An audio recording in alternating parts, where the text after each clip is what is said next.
Yeah. Oh! Wait. Keep all this in. This is the good stuff.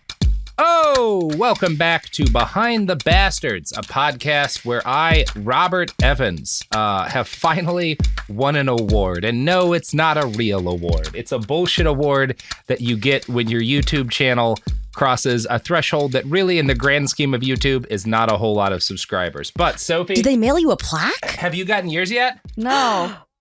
Oh, yeah. I haven't. Oh, yeah. Well, I'm going to put mine up because there's nothing better than a fake award. We're opening this bad boy. Oh, let's do an unboxing. I thought this was just. I thought this was just when we're getting into this son of a bitch. I thought this was just like when I told you that like you're really good and like that's better than an award. I thought it was like one of those again where I'm like. No, you have been telling me that lie for quite some time. Where and I'm it does like, not have you the know juice what, it Robert, used to have. I got to tell you so. You're number one in my heart, and that's all Boy, that a sword matters. is not the ideal tool for this, but it works. When I get mine, I'll open mine with some kind of weapon you've given me. I don't think the axe will be good, but maybe... Do you remember your first subscriber? Absolutely not. Your 100th or your 1,000th? Chances are you do. And we know you'll definitely remember your 100,000th subscriber.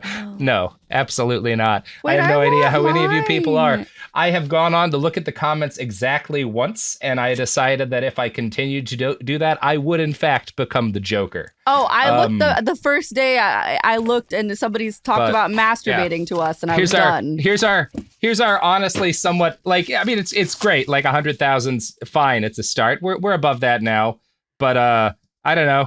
Nice Here you go. plaque, buddy. We got a plaque finally. I want one. Finally. Oh, it's so shiny. I've never had a plaque before. Daniel, where's mine? Look at this. It like fucks with the light in the room. I can like do an Aziz light on myself while I look at ancient hieroglyphs that reveal the aliens that have been coming to Earth for thousands of years to direct civilization, which is relevant to today's episode. I just want to address the color of my drink because it's very strange colored before we start. I feel like Just now that you've preempt addressed the it, comments. people are Yeah, going to get now- weird now in it's the a thing. comments. I just want to address it because it's so alarmingly strange. Our strange subscriber, colored. look, you know what? I'm calling an end to this bit using my powers as a judge. No, I just want to address the color Oh, wow, of my that drink. that left real dents. Oh shit, Robert, you've already destroyed it. Well done. Anyways, back to this. This is not a robust mallet either. YouTube, great quality. Back to the color of my drink. Props are critical. The bottle is tinted purple and it's electrolyte water because I'm preventing myself from getting another kidney stone. So, Hey, that's great. I'm immune to all problems, except for I'm actually fighting something. So I've got a cough right now. I'm not immune to anything. Anyway, this is really a bad intro to the podcast. It's a terrible intro, Sophie, And because I had a great lead-in where I was talking about how like this is like in the start of Fifth Element where Aziz is using the mirror to direct light to the guy looking at the hieroglyphs because the aliens that keep coming back to guide humanity were back. And today we are talking about aliens that have been guiding humanity forever. It is a book episode, everybody. Huzzah, huzzah. Praise be. And it's a book episode that is we're not getting into this QAnon shit. We're going behind those bastards. And we are talking about a set of myths and a couple of specific authors who are at the very beginning, the beautiful, hopeful birth of the UFO movement, which today is filled with a lot of people who are just basically Nazis. But back in the day, it was a lot of fun. Molly, you remember the good UFO movement, don't you? Back when it was pure. It was pure. It was beautiful. I got reminded of that special time, special time and place. And by place, it's like Taos, New Mexico, Mount Shasta, California, and a couple of other small desert and or Pacific Northwest towns.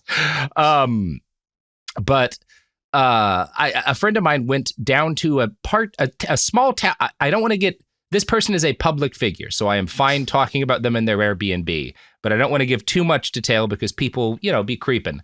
But they were at a small town in Northern California, and they texted me from it saying, I think this Airbnb is owned by a cult.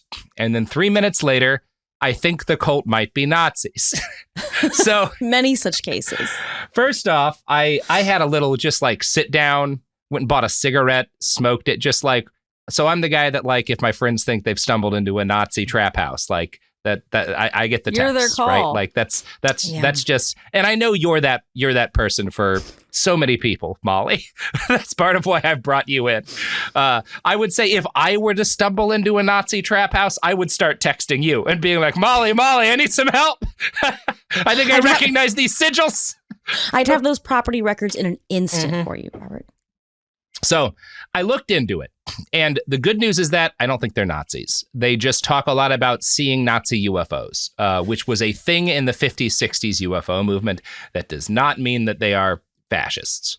So that's the good part. And I told them after I looked into this fella whose books were strewn about the house, or they had a number of books strewn about the house that were specifically about Venusian space magic and Venusian medicine, by which I mean medicine and magic from Venus. I don't think you can go there. You would think that, Molly, but actually there's been a long and proud history of people from Venus coming to the United States to deliver us, by some accounts, the iPhone. That was actually from a season of American Horror Story. Just women, right? Only women are from Venus. No, not at all true. Men who look like extras from an early David Lynch movie are from Venus. It's entirely possible David Lynch himself was from Venus, based on some of the photographs that I've got here. Sure. So I looked into this, and she actually ordered a copy of one of the books that she found there. But as I was looking into it, I was like, I don't think these people are Nazis. And she said, and I was like, so they might be harmless. And the next response I got from her was, do you want me to send you all the pictures the owner of this house has of himself with like 30 young white women in dresses? So immediately we're back to, oh, okay, this could be going in a bad direction again. And he's obviously very proud of these things because he did not put away his personal items before renting out the house. He absolutely did not. No, she said that every single corner of every room has a crystal. And when I say a crystal, I'm not talking about like your friend who is in the crystals and buys like little ones that they keep in bags or like, wear on their neck. I am talking like crystals that cost thousands and thousands of dollars and are like 4 feet high. Like every single room has these things in them. Oh, that's a whole market. Yeah. She took pictures of them. I remember seeing them. She now claims all of the pictures have disappeared from her phone. And I can only think of a supernatural explanation for this. It can't be something to do with uploading them to the wrong cloud service or whatever. This has to be the aliens. It was the aliens. It was the aliens. I mean, if they invented the iPhone, they know how to get the pictures off the iPhone. That's right. Baby stuff. And we all know American Horror Story is what's that term Alex Jones uses for media that's trying to prepare you for the truth? Oh, predictive programming. Predictive programming, right? Because yes. The ultimate existential evil we all face plays by a certain set of rules, and they have to tell you what they're going to do. I do love that. That's like right up there with God hiding dinosaur bones to trick people. I gave you all the clues. I gave you all the clues. Why didn't you figure it out, Mr. Policeman?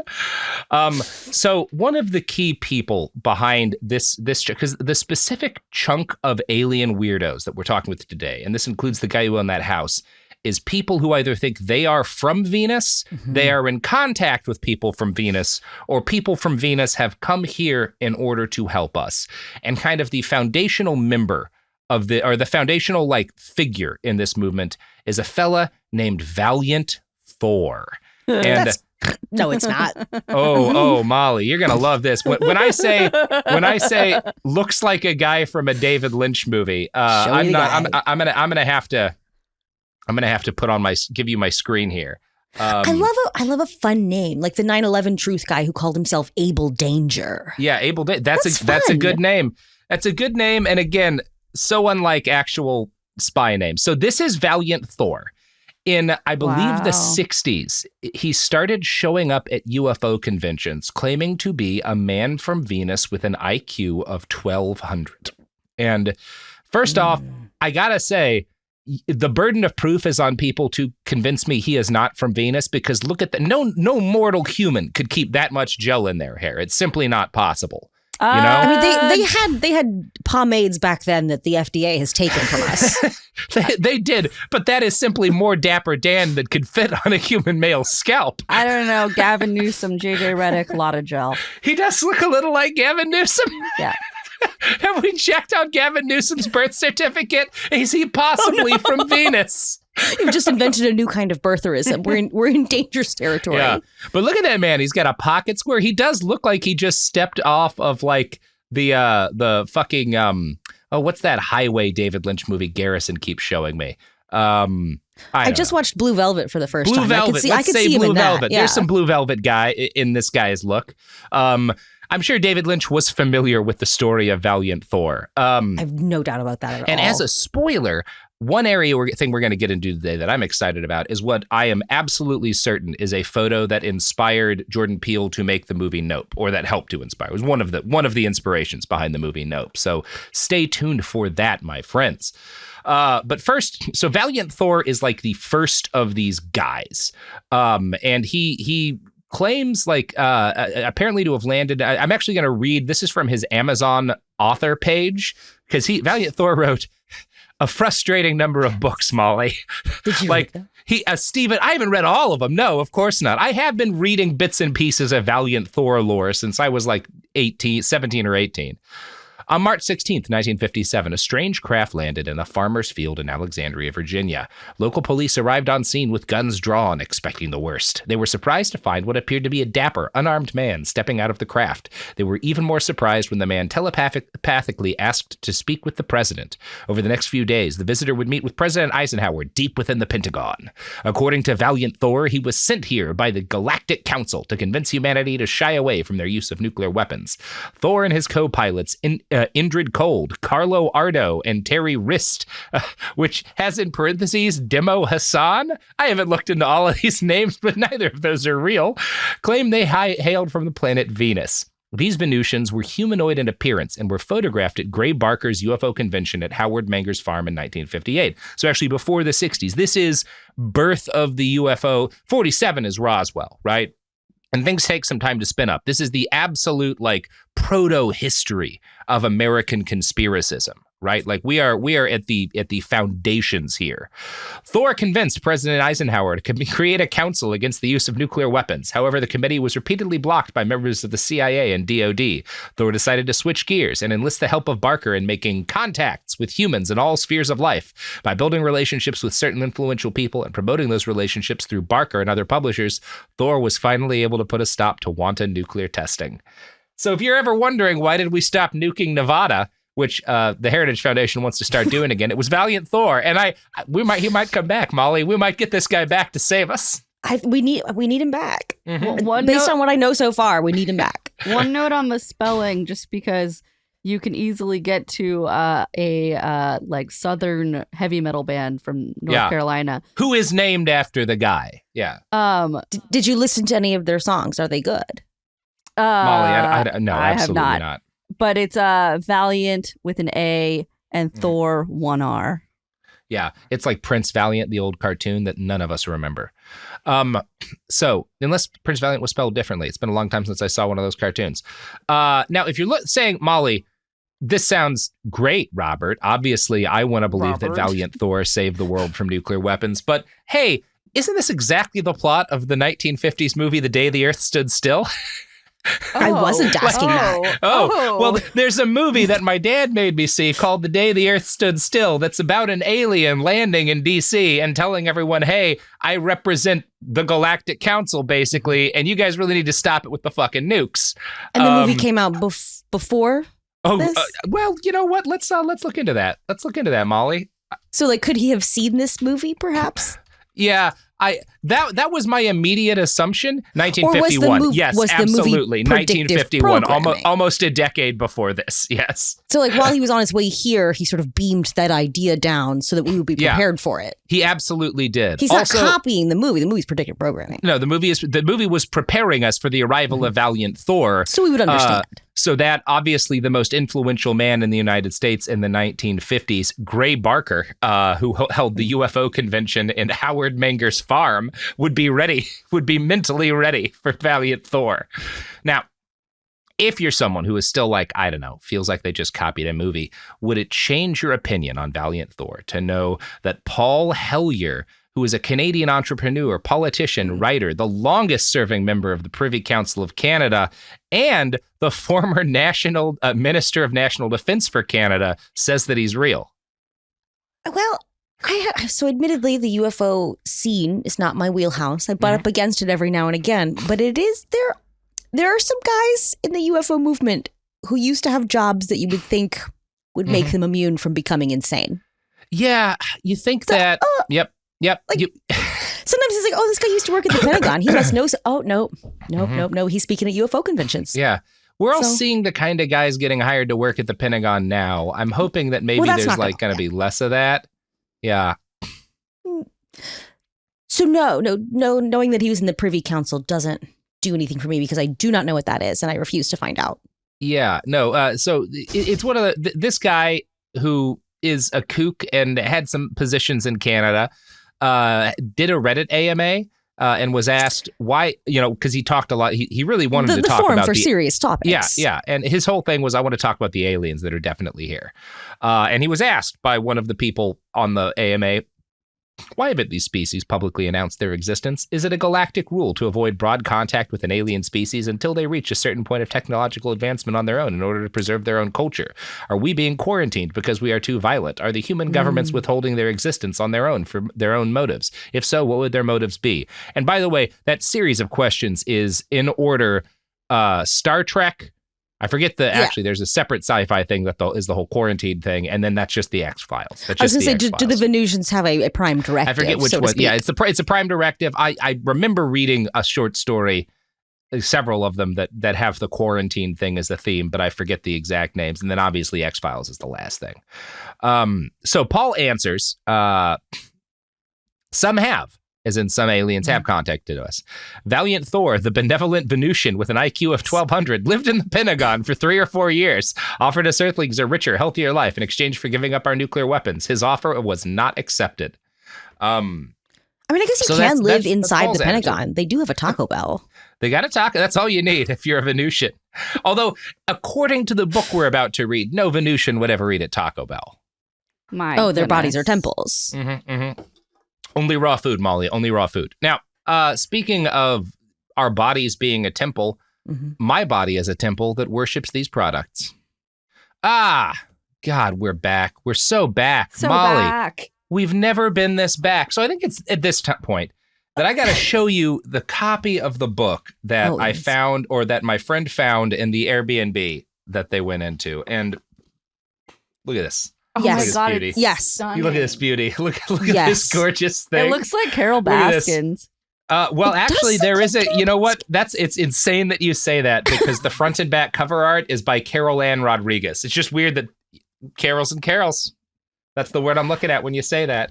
I mean, Beautiful she looks like she comes in peace, right? She's got flowers in her hair. There's a lady on rainbow. the back being abducted. She's looking good in that dress. Oh, the rainbow is the abduction tractor beam. Yeah, it looks like the rainbow's the tractor beam, Molly. But that's fun. I like my version. So this is all great stuff. This book is by Michael X. Barton. We're going to talk about Michael in a second, but first I got to talk about the guy who wrote the special introduction, because his name is Timothy Green Beckley.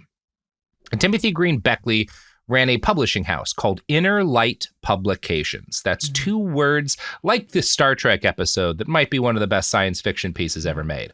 That's the one with Picard's flute. Anyway, this has nothing to do with that. It also has nothing to do with Inner Light Publications, which is a Black-owned publishing company in Georgia that deals with much more serious works than Timothy Green Beckley, one of whose books is MJ-12 and the Riddle of Hangar 18. And of course, we're going to look at Timothy Beckley. Could I not show you a picture of this man? Show me the man. That would be illegal. I would go to podcasters prison, which is just Spotify. Look at this guy. Look at him. I'm getting, what a beautiful animal. Look at him. I'm getting like Jim Jones. I'm getting like Andre the Giant's nose a little bit. He does have a little bit of. If you told me he was like Andre the Giant's cousin, I'd be like, oh shit, yeah, I can kind of see it. Yeah. Andre the not so giant. Andre he looks the like a chill guy that I wouldn't want to be alone with. Robert, you wouldn't want to be alone. That said, I've never heard anything bad about this guy, but you wouldn't want to be alone with anybody who's too into the UFO movement. Now, Trey, you especially wouldn't want to be alone with him because he is now dead. He passed away at 73 in 2021. Oh, R.I.P. Yeah, his obituary says he was the sole remaining Beckley of the family. He was famously known as Mr. UFO and Mr. Creepo. So you might not want to have been alone with this guy when he was alive.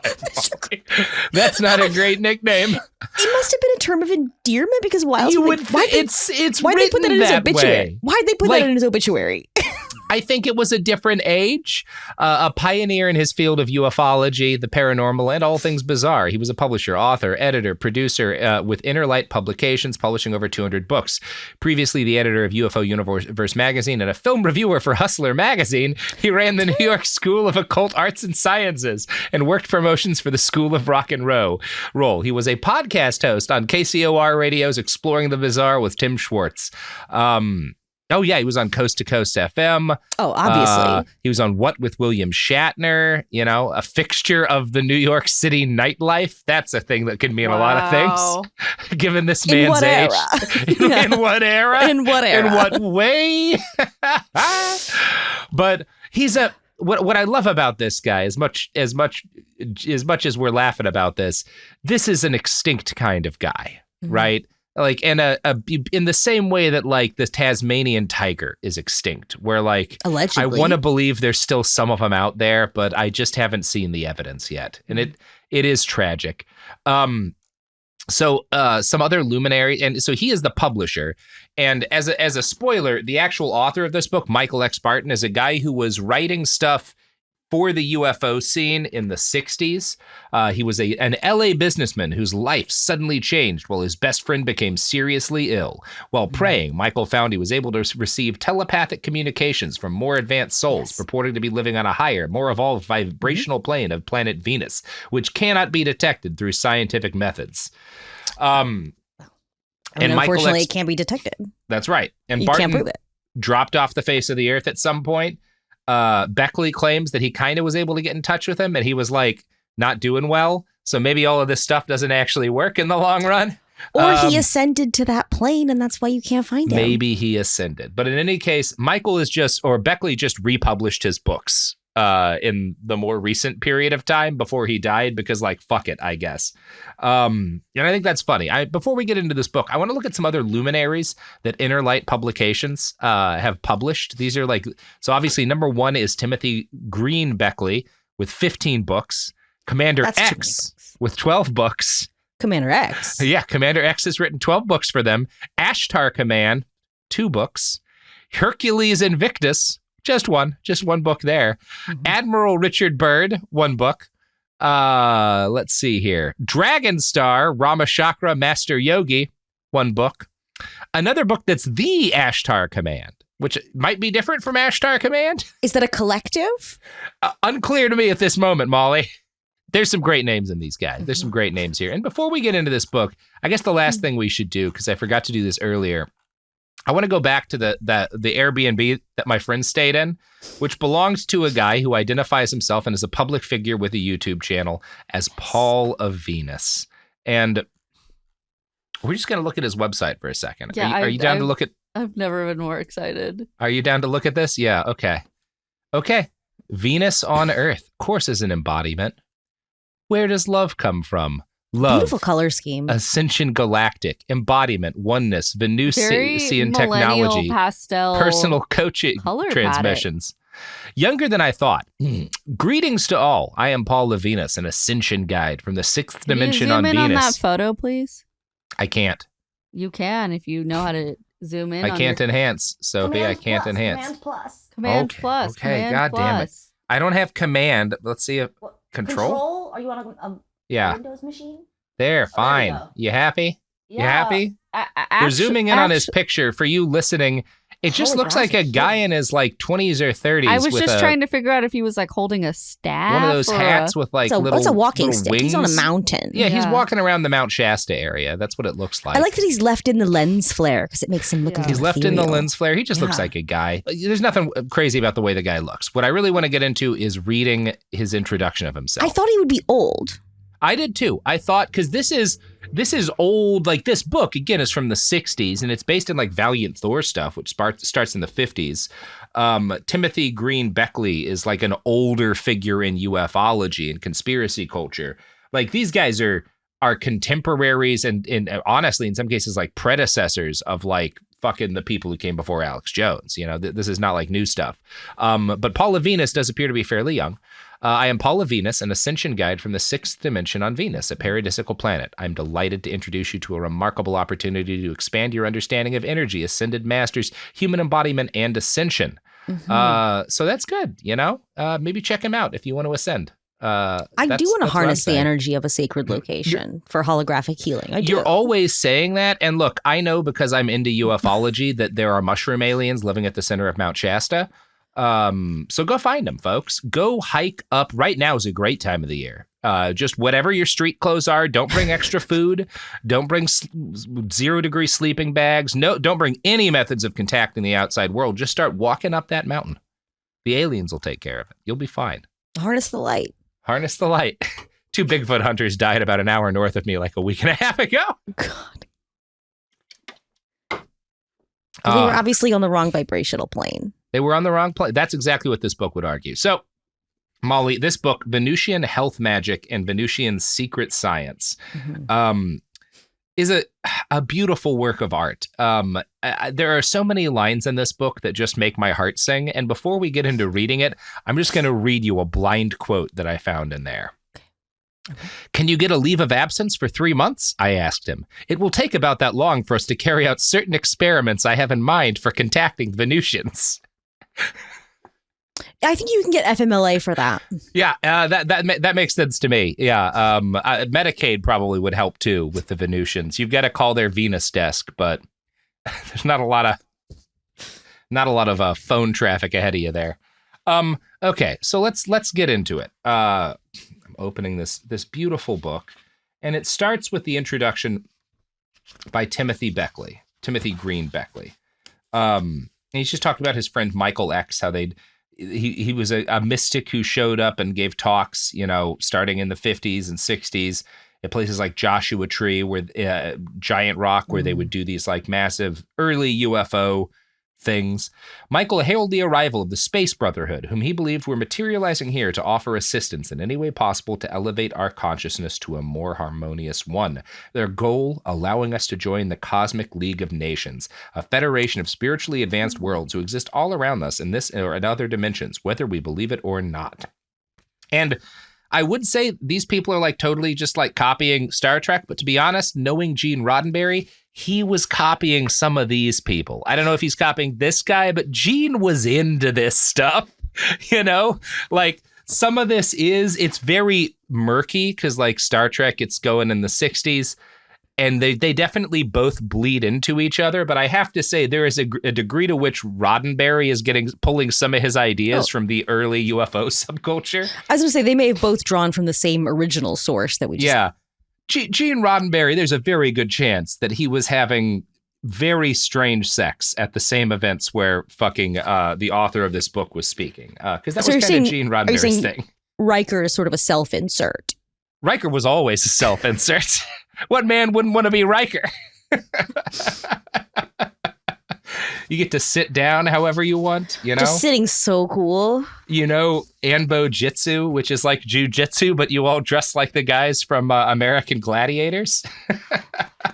And just so into fucking any kind of alien. Absolutely. It just didn't even matter to him if they didn't even have care gender. At all. He was a 24th century man, you know? I mean, he fucked those non-binary aliens before anyone was even talking about that. He introduced the concept of gender to their species. Oh, Riker. So when I said earlier, I saw a picture in here and I instantly knew like, oh shit, this is like something Jordan Peele saw when he was younger that very much influenced the film Nope, which is a movie about both like horseback riding and black cowboys, but also about space aliens and cryptids in the sky. There's a line in here, while the talks by Michael X and others were going on, it was not unusual for a UFO to be spotted at the Giant Rock Convention. And then... Whoa. Yeah. So this is a kind of cloud, and it's a kind of cloud that all these UFO guys think is a UFO cloaking itself. And they would show up above, you get clouds like this in the desert. They would show up above, you know, these gatherings at Giant Rock, and all of these people who were very much ready to see aliens would have the best day of their lives. And And years later, we got a pretty good Jordan Peele movie out of it. So anyway. I mean, maybe Jordan Peele didn't see that picture. Maybe he had it beamed into his mind by the Venusian Ascended Masters. I don't think you're considering all the possibilities here. There's a lot of different possibilities here. So let's get back into this. There's a section of this introduction by Beckley, Words of Universal Knowledge and Enlightenment. And he's talking about all of the years of letters and calls that he got by Michael X and his teachings. The below communication is representative of the type of mail that crossed my desk. And this is a letter from someone else about Michael X. In about 1965, I had the privilege to listen to Michael X. Barton give a lecture at the San Antonio Street College of Metaphysics Inquiry.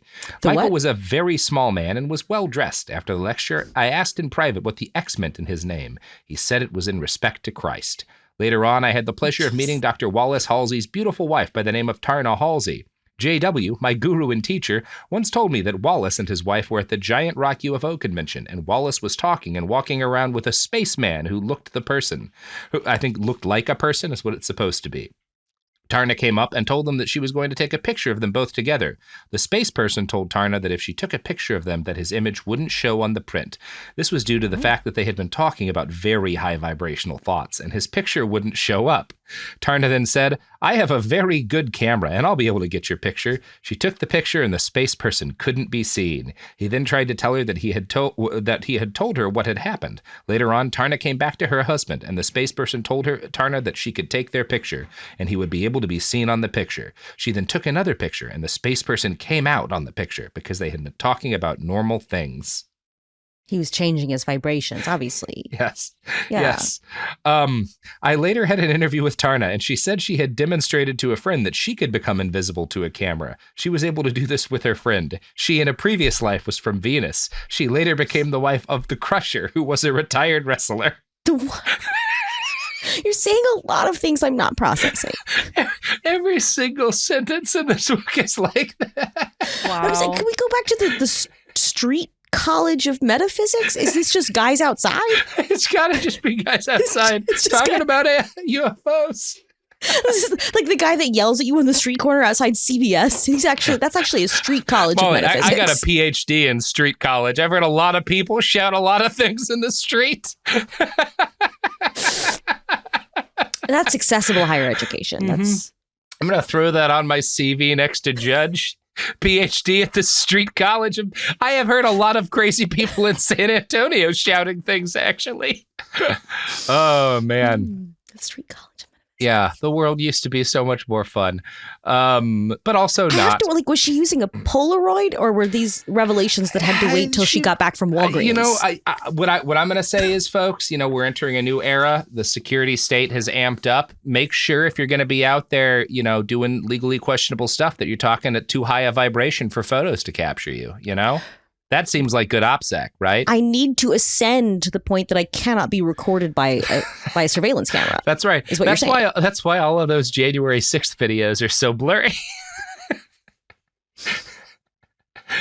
Oh, shit. Okay. So now we're at the author's foreword, right? This is finally Michael X., seer of a new age, in his original writing.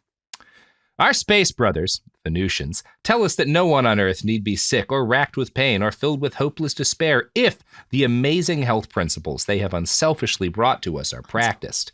The health magic of the planetary teachers is intended for all of us Earthlings who have a burning desire to leave poor health behind us forever and go on to wonderful joys and activities that come only to the healthy. Due to the fact that the Venusians are much further advanced in their understanding of man than we are, they have learned all about the electric power that makes the human body function as it does.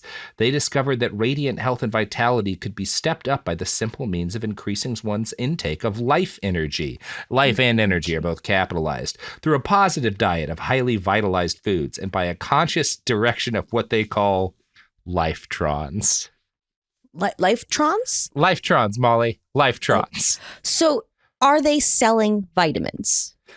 No, I don't think they believe in vitamins at this point. They believe in vitamins as a thing, but I think they believe in vitamins as a thing that you only get through fresh fruit. Wait, so the Venusian health magic isn't something they're selling you. This is just, you can just vibrate towards it. They're selling books about it, but the key is eating only uncooked, fresh, organic fruit. Oh, that's going to give you a tummy ache. That's going to give you a tummy ache. That's going to give you a tummy ache. That's just the lifetrons working. I think you're allowed to have vegetables too. Now look, first off, folks, we're going to have a lot of fun with this in part 1 and part 2. This is not relevant to BTB because these people are bastards. And I include our friend Paul from earlier in that. I don't think these are bad people generally. This is a BTB because UFO culture, which they created, well, not Paul, he's kind of a later descendant, but the guy we're reading from helped create it, spent decades as this like pleasant and generally quirky background part of American life until it all got swallowed up by QAnon. It has at this point been essentially exterminated as an independent subculture, and we need a term for that. Obviously, this is not like on the genocide spectrum, but this is like, weirdly enough, the destruction of a culture that did exist, that was like a thing that influenced American life that is gone. And that's, I don't know, like how we, like, there's not like a term for that really, for like the way in which, particularly because it didn't just like, people didn't just like stop being interested in it. It was like consumed by this other darker thing who used its raw material in order to like grow and spread. I don't know what we call that yet. Anyway, that's my one serious point for the day. Let's all think of a good word. I mean, UFO subculture has gone some bad directions. And I guess in terms of conspiracy theory culture in general, the best predictor for believing in any conspiracy theory is a pre-existing belief in any other conspiracy theory. So it sort of is contagious. It sort of snowballs, right? If you have this sort of harmless belief in Venusian life magic, that sort of opens you up to this belief that the government is suppressing this. Why is the government suppressing this? And then you sort of snowball into these ideas that end in, like satanic panic style stuff. Yeah. That's a good way of putting it. And speaking of things that are contagious, whatever's making me cough. But you know what? I'm alone in my basement, so fuck you. Here's ads. That was good. We're back. Molly. So, did you get some lifetrons during the break? Let's talk about lifetrons, Molly. Let's chat a little bit about lifetrons, because when I heard the word lifetron, number one, I was so happy. I love it. This is exactly why I dig into stuff like this. I was like, oh yeah, that nom nom nom nom. That's the good stuff. That's that healthy shit. But I also naturally assumed that Michael X created that term. It just felt like so idiosyncratic, right? That this came with this book. Absolutely not. And I want to read a quote from the Yogapedia now, which, as far as I'm aware, is a completely reliable source on this sort of thing. Lifetrons is an English word coined by 20th century guru and yogi Paramhasa Yogananda to describe the vital life force known by the Sanskrit name prana. He described lifetrons as intelligent life energy in the body. According to Yogananda, the building blocks of life, atoms, come from electrons and protons, which themselves are created from lifetrons. Lifetrons come from thoughttrons of the infinite. Imbalances in the lifetrons lead to physical, spiritual, and emotional illness. For healing, Yogananda said, the yogi invokes God's help to correct the imbalances. Wait, so... that sounds good to me. So a lifetron is a subcomponent of atomic particles? So like a lifetron is like a quark? I think a lifetron is a kind of quark. That's... Look, I'm not great at this kind of stuff, but that's how I would interpret that. Is a lifetron made of thoughttrons, or does it descend from them in some way? I think they come from thoughttrons of the infinite. So the infinite has thoughttrons, which produce lifetrons, which are the building produce them, or they conglomerate to electrons form them? And protons? But not neutrons. What are neutrons made of? Neutrons are not discussed. Not discussed. That may not be a part of yogic science. They do not descend from the thoughttrons. As far as I can tell. Okay. I gotta say, Paramhasa Yogananda is a guy. He is a dude. Was a dude. He is super dead. Oh, he died in 1952. Yeah, he's dead as hell. This man was born in 1890-3. So maybe his understanding of atomic physics is this is the autobiography of a yogi guy. Yeah, no, this guy, this is the dude. Steve Jobs was obsessed with his book, right? It was one of Elvis Presley's favorite books. This is the guy who like started the U.S. yoga craze in a lot of. So do you think ways. Steve Jobs knows about thoughttrons? Yes, Steve Jobs had strong opinions about thoughtrons. Steve Jobs was a lifetron guy. If you had brought up didn't he die liftrons, from only eating fruit? he sure did, Molly.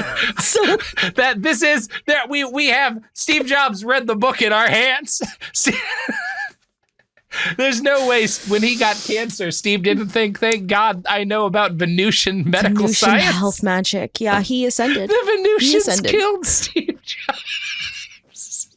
I think Valiant Thor there's a Steve solid Jobs. argument that Valiant Thor and Michael X. Barton murdered Steve Jobs.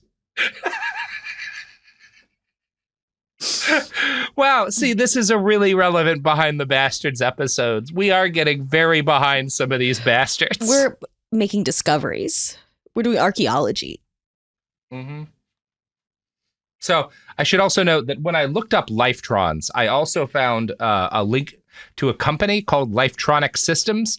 They do energy efficient home automation. It does not appear to have anything to do with anything. They're safe. They're safe. I'm not going to say they're safe because that whole industry is full of fucking untrustworthy companies. I'm not saying they are in any legally actionable I've seen way. Smart House. I am saying, get a different name, guys.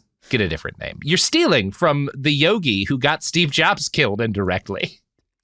Although, actually, I support that. Keep using the name. Can we convince Bezos to eat only fruit when he gets sick? That picture of him with the cooked iguana is the only thing if I think about Jeff Bezos eating anything, I just think about Jeff Bezos holding that cooked iguana. Look, I'd eat a cooked iguana. They're tasty. It's a terrifying photograph. People need to eat more reptile meat. It's delicious. And there's lots of iguanas in Florida. When a good body part breaks, part 1. Oh, it is terrifying. I Googled it. It's scary. I don't like it. It's I'm very scary. going to come out with my own book saying that, like, what's a good planet? Mercury. The Mercurians contacted me psychically through my Bluetooth headset and convinced me that the real way to end aging is iguana meat, right? Have you ever seen an old iguana? No, because they don't age. You eat their meat, you're immortal. Boom. I'm speaking to the Neptunians through my feelings right now, and they disagree. Well, Neptunian medical science is decades behind the Mercurians, Molly. Everyone knows that. The best way I know of to relay to you the life-giving health secrets of the Venusians so that you will be able to apply them most effectively in your own life is by telling you of a certain remarkable experience. Jim Lindy, a good friend of mine who I have known through many years, was the nucleus around which this most unusual experience revolved. It was through my knowing Jim and wholeheartedly responding to his sincere and desperate call for help that I was plunged into a tremendous New Age adventure with the space people of Venus. Capitalize every word of that sentence, Molly.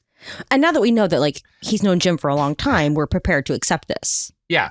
Valuable preamble. Yeah. He knew Jim since 1953 when they when they formed the Interplanetary Contact Group in Washington State, which is absolutely a real thing. I actually looked this organization up because our author works with Jim in Washington for a while. They have a lot of people working together to try to make interplanetary contact, kind of on an ad hoc basis. And then our author moves down to California you have to read between the lines here, but he seems to live on a farm with one or more women who provide his food for him. How many more? Unclear, Molly, unclear. He only mentions the number of one. women is actually really important to me. Maybe just one. Unclear. I will say, I don't know how to rate this, because he talks about the woman who is specifically preparing his food, that he doesn't talk about like a wife, but does talk about with a degree of intimacy. And he lets us know that she's old but doesn't look it, which is better than the reverse, which would be she's very young but old in her spirit, right? Which is what I am whenever I am reading the account of a guy who lives in the woods and talks about UFOs, I'm waiting for the 15-year-old girl, right? Because every one of them, I've had this happen to me in real life once in Mount Shasta, actually, where I'm sure this guy lived, where a lot of these people live. I'm hanging out. My partner at the time and I are just wandering through a fucking farmer's market. And we meet this guy who takes us back to his farmhouse. We're bullshitting and stuff. He's got a whole wall of Bud K swords. And then this fucking 16, 17, very unclear. No one says. He doesn't she and he won't say her age. I don't really know what was going on to this day. We fucking booked it. I don't know. Jesus, Robert, don't follow people to their houses. I was very young and very dumb at this point. This is you have to learn these things by doing them. No, you don't. Don't follow that advice. Well, yeah, don't actually follow absolutely none of my life advice, kids. Yes. Yeah, that's the best life advice I can give you. So in fact, follow all of my life advice. Oh, now we're stuck in a quandary. Wow. Now we're stuck in a quandary. So I looked into this because I was like, oh shit, I wonder if this organization's still around. The Interplanetary Contact Group seems like the kind of thing where there might still be like one elderly man like keeping a mailing list going after all of his friends died. No, but I did find out about something called the Interplanetary Networking Special Interest Group, IPN-SIG. It is a US 5013C nonprofit organization affiliated with the Internet Society that is trying to figure out how to make an interplanetary internet. With the idea that like at some point in the future we'll need that. I think it might actually be just like serious nerds trying to think through something that might one day be a thing. I'm not bullish on human survival in space at this point, but okay. If I ever get sent to a work camp on the moon, I'm gonna need Wi-Fi. So I'm glad they're working on it. I'm glad they're Without working on Netflix, it. that moon colony is not lasting long. Look, anyway, back to when a good body breaks. So he bounces, he's away from his friend Jim for a while, but he keeps in touch. They show up at the same conferences, and then he stops seeing Jim so much, right? He's not really hanging around. Now, he does note of his friend, Jim Lindy was by nature a spiritually progressive individual, open-minded to the nth degree, yet by no manner of means could he be considered in the least gullible. He had seen several UFOs himself in the night skies and had been filled with awe and wonderment at the sight. Which would never happen to a gullible man. A gullible man would never feel wonder at the sight of a UFO. Mal, that's obscene. How dare you suggest such a thing? What would Will Riker say? He'd be too busy trying to figure out how to sit down backwards in my complicated chair. On one occasion, a brilliant glowing object of huge proportions was sighted in the sky near the vicinity of his own home. It circled the area twice, and then with amazing acceleration, the bright object climbed straight upward several thousand feet and headed in the direction of the horizon at unbelievable speed. Jim was so profoundly impressed by what he had been permitted to witness, no saucer sighting happens by accident, that he determined to do all within his power to find out more about the unique and marvelously intelligent beings who make their home on worlds far distant from this earth. So, he was obviously chosen to experience He's obviously chosen. Yeah. So in 1955, Jim's letters take a negative turn. He starts to seem depressed. And then one day, our boy, the author, gets a telegram because this is the mid-50s and that was a thing that people got. Arriving at Los Angeles Airport tonight, 600, stop. Can you meet me? Stop. Urgently important matter. Stop. Jim Lindy. I just find that nice. So I guess he's living outside of LA. I'm guessing somewhere near I'm guessing Calabasas or like Santa Monica, the coast, maybe the Palace. Actually, probably any of the places that have burned down aside from Altadena, good chance is where this guy was living. Almost certainly. So he drives to the airport. He picks his friend up and his friend looks like shit, right? And his friend is like, look, man, I'm a physical wreck. My health's been on a downhill toboggan slide. I'm losing hope. I've been to all the doctors. My stomach's acting up. No one can do anything. I'm burning all of my money on these medical treatments that don't do anything. And, it's bad, right? Like I'm fucked up and I think I'm dying. He needs fruit. He needs fruit, right? So this is the conversation that happens after his friend like bears his soul to him and is like, yeah, I'm fucked up. The doctors can't help me. I'm losing hope. You've overlooked one important avenue of help, I said, as I turned my car off the freeway and headed for my apartment in the suburbs. I glanced quickly at Jim and noted a glint of hope in his eye. What do you mean? The space people, I said bluntly. Obviously, fucking obviously. Of course. You've seen the saucers, just as I have. I know you believe the spacecraft are controlled by intelligent beings from outer space who must be far wiser than the majority of doctors on Earth. It might just be possible the space people have access to knowledge and healing methods far in advance of any we now have. Considering these beings have superior intelligence and understanding, your case wouldn't appear at all hopeless. They probably wouldn't be able to get results that to us might even seem miraculous. So, This is when our author reveals that he's been in contact with some Venusians, right? He's not just like bringing this up for no reason. He has two very good friends amongst the Venusians, Lanzara and Shalana of Venus. These advanced human beings, for such they were, had long ago graduated from Earth to the planet Venus and are actively engaged in two fields of service.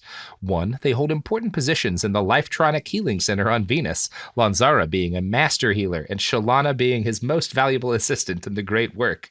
Two, they have a limited number of, all caps, New Age students living on our planet Earth with whom they are in frequent contact by telepathy and other means. Thus, a network of key individuals comprised of men and women in various fields of human service on Earth are secretly instructed by the Venusians, who become their cosmic teachers, and by releasing certain higher phases of knowledge to the key men and women of Earth at times, as that knowledge is most needed, the masters of Venus assist in greatly lessening the suffer of Earth's humanity. So, it all sounds good to me, Molly. Do you want to suffer less? It can't hurt to try, right? It can't hurt to try. That's the thought process that undergirds a lot of very exploitative alternative health. It is very 50s too, where it's like even these ascended human beings living on Venus, like the woman's still got to be the helper, right? I noticed that. She's still got to be helping, right? She's not a healer. She graduated from Earth, but not from the patriarchy. But not from the No. Again, you got to get to what was the planet I named a second ago? Mercury. Mercury. You got to be. They have left the patriarchy behind. They've graduated from gender. Yeah, they've graduated from gender. They're really racist against Italians. It is weird. It is like 1870s stuff. I do not understand it. One of the last to go. One of the last to go. Speaking of racist against Italians, but speaking of going, it's about time for us to go. Molly, you got any pluggables to plug before we end part one? Oh, gosh. Well, I guess you could listen to my podcast, Weird Little Guys. This episode is kind of about a guy that's weird. My show is about guys that are weird in a way that sucks a lot more. Yeah. Yeah, your show is downstream. I just talked about how these kind of weird little guys were kind of annihilated as a culture, and largely they were replaced by your kind of weird little guys. Yeah, guys that want to annihilate all of us. Speaking of annihilation, guys that want to annihilate all of us. Look, yeah, check out Weird Little Guys. Yeah, and watch the movie Annihilation, or don't. I'm actually kind of mid on that film. I've never seen it. Yeah, it's okay. I think the book's better. I haven't read the book. I don't know what I'm talking about. Don't listen to me. Go to hell. I love you. Jesus Christ.